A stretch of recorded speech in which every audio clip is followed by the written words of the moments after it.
দাদা আচ্ছা কি জন্য পদ অবরোধ চলছে ধরমপুর স্ট্যান্ডে? আমরা আমাদের ভোটের নাম বাদ হয়ে গেছে, আমাদের বাবা মায়ের নাম আছে, তার জন্য আমাদের নাম বাদ দেওয়া হয়েছে। তো আমাদের বাবা মা যদি এই দেশের নাগরিক হয় তো আমরা কেন হব না? আমাদের সরকার আমরাকে মানে নাম বাদ দিয়ে দিয়েছে, তার জন্য পাবলিক একটা আফসোস হয়েছে যে আমরা নাম দেখতে চাই, আমরা শান্তশিষ্টভাবে ভোট দিতে চাই। আমরা 2024-এ ভোট দিয়েছি, আমরা 2026-এ কেন দিতে পাবো না? এটার জন্য আমরা রাস্তা অবরোধ করেছি। এরা রাস্তা অবরোধ করেই আমরা থাকবো। নাম আমরা যখন ভোট দেখতে পাবো তখন আমরা শান্তশিষ্টভাবে চলে যাব। আমরা এটাই চাইছি প্রশাসনের কাছে, সরকারের কাছে, যে আমাদের আগে একটা নাম ছিল যেভাবে ভোট হয়েছে শান্তশিষ্টভাবে, ওইভাবেই আমরা ভোট দিতে চাই। আমরা কোনো দাঙ্গা লাগাতে চাই না, আমরা শান্তশিষ্টভাবে আমরা নাম দেখতে চাই। তার জন্য আমরা আবেদন করেছি যে আমাদের নামটা দেখে নেব, তারপরে আমরা রাস্তা ছেড়ে চলে যাব।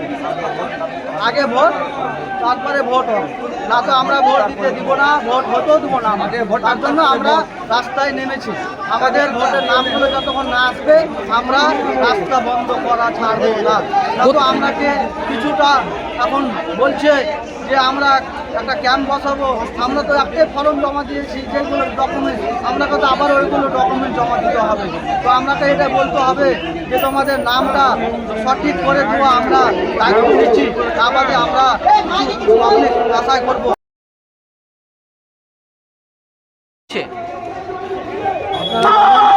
জানেন যে কিছুদিন থেকে এসআর শুরু হয়েছে। এসআর তো না, এটা এসআর নামে প্রহসন হচ্ছে। নির্বাচন কমিশন যারা বৈধ ভোটার, সে সমস্ত বৈধ ভোটারকে ডিলিট করছে না, ডিলিট করে নির্বাচন করার চেষ্টা করবে। কিন্তু যার ভোটে আজ কেন্দ্রের সরকার করছে, রাজ্যের সরকার করছে, সে ভোটার কীভাবে অবৈধ হয়ে গেছে? চৌকি অঞ্চলে কতজনের ভোট বাদ গেছে? চৌকি অঞ্চলে 4 থেকে 5,000 ভোটার বাতিল হয়েছে। এখন আপনারা কি চাইছেন? আমরা চাইছি যেগুলো বৈধ ভোটার অবৈধভাবে ডিলিট হয়েছে সে সমস্ত তাদের নাম তোলা হোক, নাম তুলে যারা যোগ্য ভোটার তাদের ভোট দেওয়ার অধিকারটা দেওয়া হয়। আচ্ছা কোথায় হয়েছে এই পদ অবরোধটি? পদ অবরোধটা চৌকি মিলন অঞ্চলে ধরমপুর স্ট্যান্ডে হয়েছে। আপনার নাম? আমার নাম আবু বকর সিদ্দিক।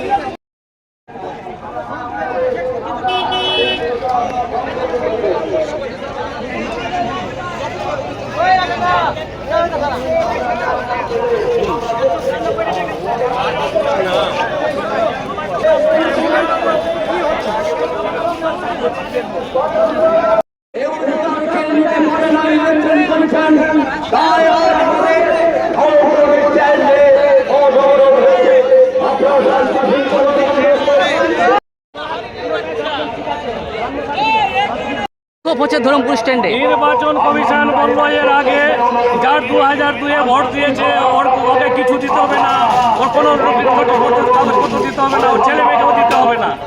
আজকে যে আমাদের হিয়ারিং করা 3 মাস হয়ে গেল, তারপরে আবার যখন আসলে তো ডিজিটাল আসছে, কেন এটা আসছে? তাহলে হিয়ারিং কেন করলো ভিডিও আর নির্বাচন কমিশন কিসের খেল করছে এটা? 1100 ভোটার মধ্যে 610-11টা ভোটার বাদ হয়ে যাচ্ছে। এটা কি খেলা করছে নির্বাচন কমিশন? চৌকি অঞ্চলে কতজনের নাম বাদ হয়েছে? আমাদের 3টা বুথ থেকে 1700 ভোটার ডিলিট এসেছে। এখন আপনারা কি চাইছেন? আমরা চাইছি যে এরকম আমাদের ভোটার ভালো ভোটার আছে, সঠিক ভোটার আছে, ভোটটা যেরকম দিতে পারে, ওর নামটা যেরকম ভোটার লিস্টে আছে। কতক্ষণ চলবে এই অবরোধ? এটা যখন যে পর্যন্ত এটা বিডিও সাহেব আসবে না, নির্বাচন কমিশনের লোক আসবে না, চলবে এটা।